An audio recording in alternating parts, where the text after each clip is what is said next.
Igen. Végre ez benne valami tudományos. Ez a sapkásával kell. Ezen defibrilálni lehet? Ő sapkás. Defibrilálni lehet vele? Vagy ez nem van? Na.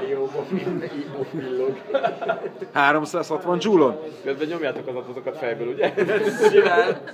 A Feredénél lefagytam, de nem baj. Azután jött a Maxwell? Én azt, hogy a képletben volt 2 szerzői név, engem azt tacsra vágott. Mi volt benne, arra emlékszem? A Pi-ig eljutottam, hogy 3 A Pi, az a film, nem? Amikor ott hánykódik a tengeren. Az igen, jó, az megvan. Igen, tényleg.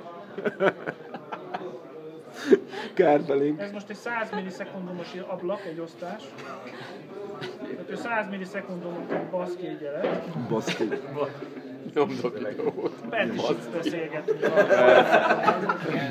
Igen, a csapatot kezdem megismerni. Nincs ezzel gond.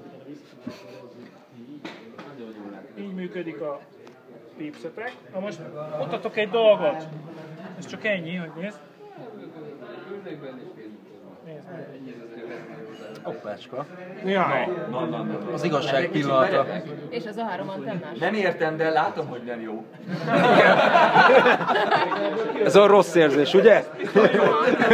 Biztos értitek anélkül is, hogy elmagyarázom. Sokkal kisebb az izé, mint eddig. Most meg nagyobb lesz, ugye? Ugye?